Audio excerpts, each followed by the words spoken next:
सभी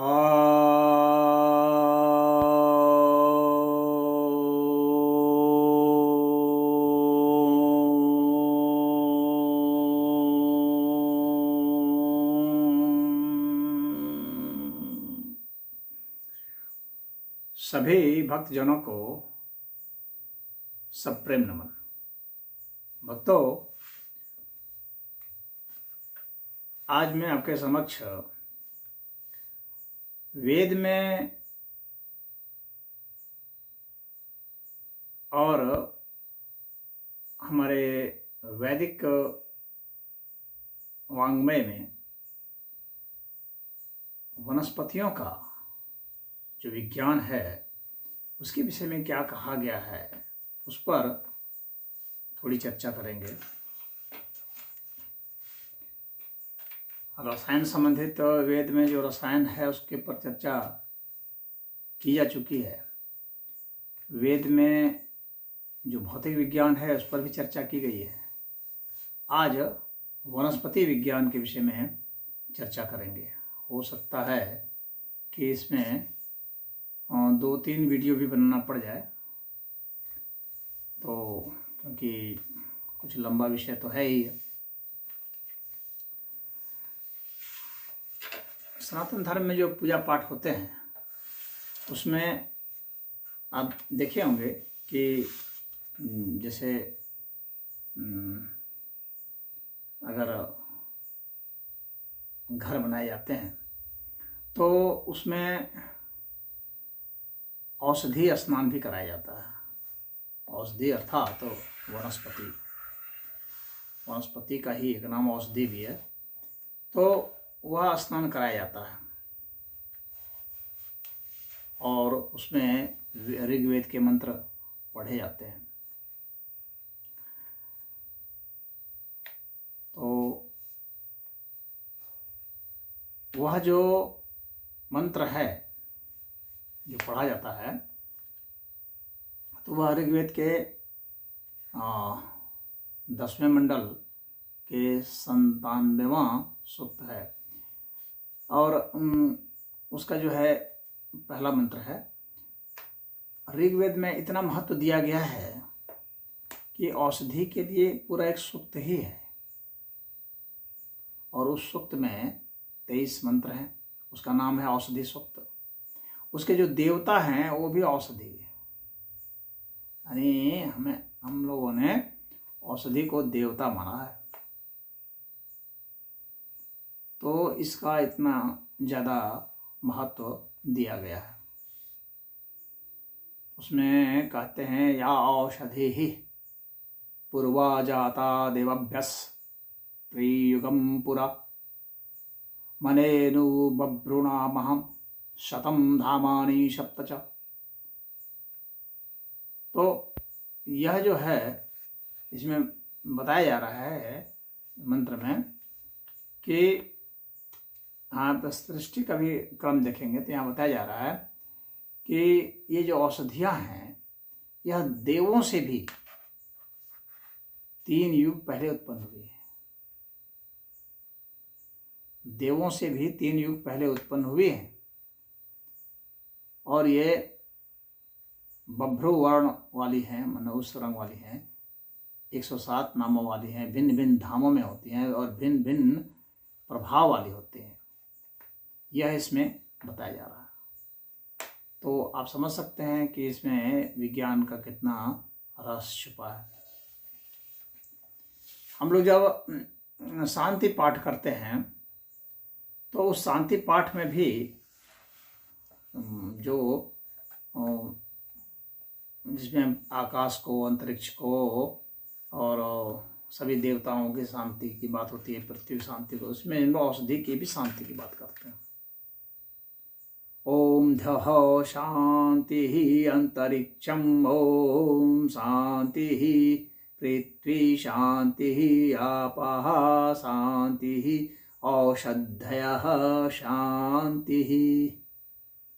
लोग बात करते हैं औषधि की भी शांति की बात करते हैं। वनस्पत्यः शांति विश्वदेवाः शांति ब्रह्म शांति सर्वं ओम शांति शांतिरेव शांति श्यामा शांति सुशांतिर्भवतु। तो हम लोग जो है वनस्पति शांति की बात करते हैं, औषधि शांति की बात करते हैं। बिना इनके शांति के भला इस धरती पर शांति कहाँ से हो सकती है। प्राण शक्ति हमें उन्हीं से मिल रही है, ऑक्सीजन हमें उन्हीं से मिल रहा है, फल फूल उन्हीं से मिल रहा है, अन्न उन्हीं से मिल रहा है। यानी उनके बिना तो धरती पर तो जीवन ही संभव नहीं है। तो पहले तो उन्हीं की उत्पत्ति हुई, इसीलिए कहा गया। अगर हम लोग विज्ञान समझते हैं तो जानते हैं पहले औषधियों की उत्पत्ति हुई है, पहले वनस्पतियों की उत्पत्ति हुई है, फिर कोई जीव हुआ है। तो ये विज्ञान का जो विकासवाद है तो उसे ये पूरा मैच करता है, जबकि अन्य आपको और कहीं नहीं मिलेगा। तो यहाँ मैच करता है। अन्य सनातन पंथ को छोड़ करके अन्य जितने भी पंथ हैं आप वो नहीं पाएंगे। सनातन धर्म को छोड़ करके अन्य जितने भी मजहब हैं तो आप नहीं पाएंगे कि वहाँ पर इस तरह का वर्णन आता है। यहाँ पर इसीलिए वृक्षों को काटा नहीं जाता है, पूजा जाता है। और भगवान कृष्ण ने कहा है कि अश्वत्थः वृक्षाणां, वृक्षों में मैं अश्वत्थ हूँ। तो अपने को अश्वत्थ भगवान ने कहा है, वृक्ष कहा है अपने को। तो वृक्षों की इतनी महिमा है कि भगवान ने स्वयं उसे अपना स्वरूप बताया है। इसीलिए औषधि देवता है हमारे ऋग्वेद में। तो ऋग्वेद के 10वें मंडल में औषधि देवता का वर्णन है। तो और शांति पाठ जो भी पूजा होती है उसमें की जाती है। तो इसलिए इसका बहुत ही ज़्यादा महत्व है चारों वेदों में, और अथर्ववेद में तो विशेष करके है, ऋग्वेद में भी वर्णन है, यजुर्वेद में भी वर्णन है। तो इन सभी में इसका वर्णन है। यह बताया गया है कि इसके जो हैं जो पांचों इसके जो अंग होते हैं, यानी मूल है, तना है, पत्ते हैं, पुष्प है, फल है, तो ये सभी जो है काम आते हैं। मनुष्यों के सभी काम आते हैं, अन्य प्राणियों के भी काम आते हैं। तो ऋग्वेद का यह जो है औषधि सूक्त है, इसमें 23 मंत्र हैं। सभी मंत्र करेंगे तो वीडियो लंबा हो जाएगा, लेकिन पहले मंत्र में तो आपको बता दिया मैंने कि ये 3 युग पहले की उत्पत्ति है। इसमें कई तरह के वर्णन है, नाम का, धाम का, इसका मर्म स्थान क्या है। इसके दूसरे मंत्र में यह है कि यह कई स्थानों पर उत्पन्न होती है, हजारों स्थानों पर यह उत्पन्न होती है वनस्पतियाँ, यह बात भी देख सकते हैं। फिर उसके बाद के मंत्र में कहा जा रहा है, तीसरे मंत्र में, कि औषधियाँ जो है हमारे मनोभाव के, हमारे दुख को कम करती हैं।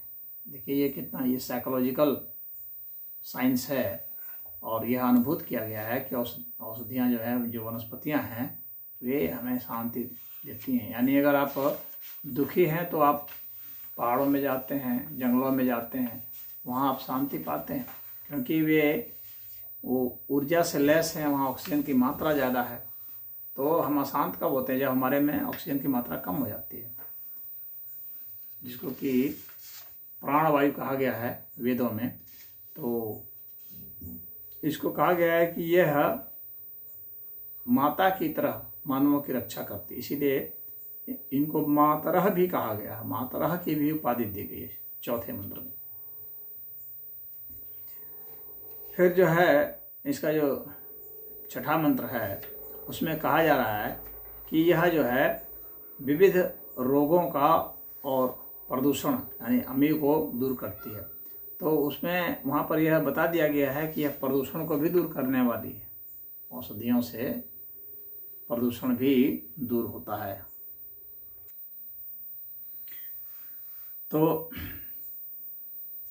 इसमें इसके 8वें मंत्र में कहा जा रहा है कि औषधियाँ जो हैं दोषों को दूर करती है, सुरक्षा प्रदान करती हैं। औषधियाँ जो हैं वो वैद्य का भी काम करती हैं, इसके 6ठे मंत्र में कहा जा रहा है। यह हमें रोगों से दूर करती है।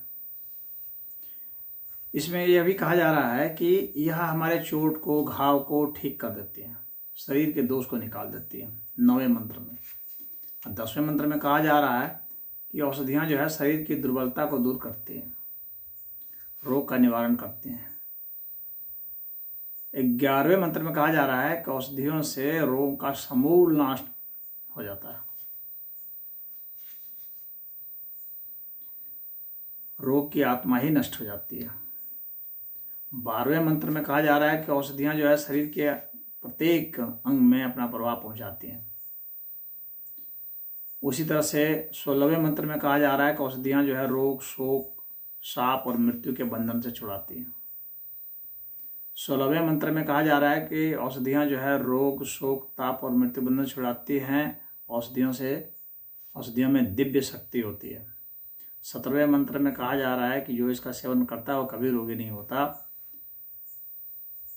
और 18वें मंत्र में कहा जा रहा है कि ये औषधियाँ जो है शक्ति और वीर्य प्रदान करती हैं। और 20वें मंत्र में कहा जा रहा है कि यह औषधियाँ जो है सिर्फ मनुष्य को नहीं बल्कि पशुओं को भी और अन्य प्राणियों को भी निरोगता देती है। तो और का जो 7वां मंत्र है उसमें कहा जा रहा है शरीर को ऊर्जा, शक्ति, उत्साह देती है, जिससे मनुष्य का जो शरीर है ओजस्वी, वर्चस्वी और प्रफुल्लित रहता है। और मंत्र 21 और 22 में कहा जा रहा है कि औषधियाँ जो है शरीर के सामर्थ्य को अक्षुण्ण बनाए रखती हैं। तो ऋग्वेद के मंत्र की तरह ही जो है यजुर्वेद के भी मंत्र हैं, अथर्ववेद के मंत्र हैं। तो ये इन सभी मंत्रों में सब बताया गया। वनस्पतियों का जो वर्णन है वेदों में, वह ऋग्वेद में ये 67 बार आया है और यजुर्वेद में 82 बार आया है का प्रयोग। अथर्ववेद में 288 बार प्रयोग हुआ है और ब्राह्मण ग्रंथ में 129 बार प्रयोग हुआ है और उपनिषद में 31 बार प्रयोग हुआ है। कल्पसूत्र में 519 बार प्रयोग हुआ है। यास्कृत जो निरुक्त है उसमें 26 बार प्रयोग हुआ है। और ये पाणिनि और पतंजलि के भी ग्रंथों में भी इसका वर्णन है कई बार। तो इसका पर्याप्त महत्व सभी ग्रंथों में दिया गया है। वनस्पति से जो है हम लोग का जो कौशितकी उपनिषद है उसमें बताया जाता है कि प्राणो वनस्पति ही, यानी जो ऑक्सीजन है वो वनस्पति से ही है। प्राण शक्ति जो है तो वह वनस्पति से ही आता है, इसलिए इसकी इतनी तारीफ की गई है। और ऐत्रेय ब्राह्मण में भी कहा गया प्राणो वै वनस्पति ही। यजुर्वेद में इसका वर्णन आया है और वहाँ पर इसको जो है प्रदूषण मुक्त करने वाला बताया गया है, शमन करता बताया गया है। वनस्पति ही शमिता। तो यजुर्वेद का जो ये 29वें अध्याय का 34वां मंत्र है जिसमें उसे प्रदूषण निरोधक बताया गया। और ऋग्वेद में मैंने जैसे बताया पहले भी कि इसको मातरः कहा गया है। औषधि रीति मातरः, यह ऋग्वेद के 10वें मंडल का 97वां सूक्त का 4था मंत्र है जो मैंने पढ़ दिया। किसी को कंफर्म करना हो इसलिए मैं मंत्र संख्या बता रहा हूँ कि उसमें जाके कंफर्म कर सकते हैं।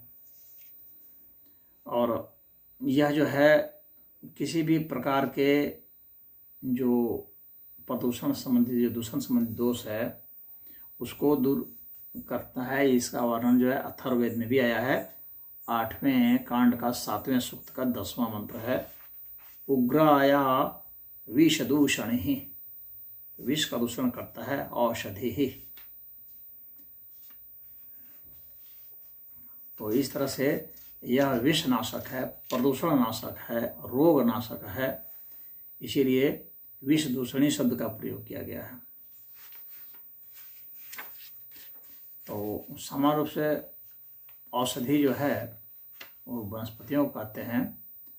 और अगर उसको देखा जाए और निरुक्त के अर्थ में अगर हम देखते हैं तो ये इसका इसी तरह से आता है कि औषः पाकः, सायन जी ने जो भाष्य किया है उसमें कहते हैं औषः पाकः फल पाकः यासु धीयते इति औषध्यः, अर्थात जिनके फल पकते हैं उन्हें औषधि कहते हैं। शरीर में जो ऊर्जा उत्पन्न होती है, उसे धारण करते हैं, तो वो जितने दोष प्रदूषण हैं उन सबको दूर करती है। तो इसलिए इसका काफ़ी ज़्यादा महत्व दिया गया है। और इसको वनस्पति विज्ञान में अगर आप पढ़ेंगे तो उसको कैटेगराइज भी किया जाता है। तो हम लोग के वेद में इनका वर्गीकरण भी कुछ किया गया, खाली वनस्पति नहीं कहा गया है, इसको कई भागों में वर्णित किया गया है, कैटेगरी भी बनाई गई है। यानी जैसे वृक्ष की कैटेगरी हो गई तो जो छोटे छोटे पौधे होते हैं उसको औषधि कह देते हैं, और जो ऐसे लता गुल्म के रूप में है उसको विरुद्ध कह देते हैं। तो विरुद्ध जैसे कि आप उसको ऐसे समझ लीजिए कि क्रीपर्स जिसको कहते हैं, या रेंगने वाले जो होते हैं, तो उसको क्रीपर्स को विरुद्ध कर दिया गया है। अथर्ववेद में जो विरुद्ध हैं अर्थात क्रीपर्स जो हैं उसको 5 भाग में बांट दिया गया। तो उसमें भी शोध हुआ है, तो हमारे ऋषियों ने शोध करके उसको 5 भाग में बांटा था। उसमें सोम, दर्भ, भंग, यव, सहस, ये जो है इन भागों में बांट दिया था। तो अब जो है उन्होंने इसे अलग अलग आधार पर बांटा हुआ है। रंग के आधार पर भी बांटा हुआ है, स्वरूप और किस आकार प्रकार है उससे भी बांटा हुआ है, गुण धर्म के आधार पर भी बांटा हुआ है, और कैसे फल वगैरह देते हैं उसके आधार पर भी बांटा गया है। कई प्रकार से बांटा गया। रंग के आधार पर जैसे कि कोई वनस्पति जो है वो भूरे रंग की है, बभ्रू उसे कहा गया है। जो सफ़ेद रंग की है शुक्र कहा गया है। जो लाल रंग की है रोहिणी कहा गया है। जो चितकबरी है उसे प्रश्न कहा गया है। जो श्याम वर्ण की है असिकनी कहा गया है। और जो काले रंग की है उसे कृष्णा कहा गया। और आकार प्रकार के आधार पर भी बांटा गया। तो जैसे कि जो चारों ओर फैलने वाली हैं उसको प्रस्तृणति कहा गया है, और जो झाड़ीदार है गुच्छे उच्छे टाइप में जो होते हैं उनको स्तंभिनी कहा गया है, और जो एक खोल वाली होती है उसको एक शुंगा कहा गया है, और जो फैलने वाली होती हैं जमीन पर फैलती हैं इसको प्रतनवती कहा गया है। जो जिसमें छोटे बड़े रेशे होते हैं इस टाइप वाले जो हैं तो उसको अंशुमति कहा गया है, और जिसमें पोर होते हैं उसको कांडिनी कहा गया है। जिसमें शाखाएं होती हैं उसको विशाखा कहा गया है। गुण धर्म के आधार पर भी इसको बांटा गया है। पूरा का पूरा आयुर्वेद है। आयुर्वेद में जो है पूरा का पूरा जो है वर्णन है। वेद का ही एक अंग है, उपवेद है आयुर्वेद। तो उसमें इन सब का पूरा वर्णन आता है। गुण धर्म के आधार पर भी इसको बांटा गया है। जैसे जो जीवन देने वाली हैं आयुर्वर्धक है उसको जीवला कहा गया है। हानि नहीं करने के कारण जो है इसमें नघारिषा कहा गया है। मर्मस्थल को भरने के कारण यानी जहाँ घाव वगैरह हो जाता है उसको भरने के कारण इसको अरंधति कहा गया है। अरंधति यानी घाव को भर देने का। उसी तरह से ये काफ़ी शक्ति देती है, हमारा में उन्नत कराती है, तो इसलिए इसका नाम उन्नयंती भी कहा गया है। ये मीठी भी होती है, तो जो औषधियाँ मीठी होती हैं, जो वनस्पतियाँ मीठी होती हैं उनका मधुमती कहा गया। और कई औषधियाँ हैं जो कि हम हमारे दिमाग को सक्रिय करती हैं, जैसे कि ब्राह्मी है, शंखपुष्पी ऐसे, तो इनको प्रचेतस कहा गया है। पुष्टिकारक हैं तो उनको मेदिनी कहा गया है, जैसे मूसली वगैरह है। और काफ़ी तीव्र प्रभाव वाली है, उनसे उग्रा कहा गया है। विषनाशक हैं तो विष दूषणी कहा गया है। बल जो बलानाशनी है, जैसे कि मान लीजिए कि कफ हो गया तो कफनाशक मान लीजिए उस तरह का, जैसे कि मान लीजिए काली मिर्च है, कफनाशक है। चाहे अड़ुस्सा है,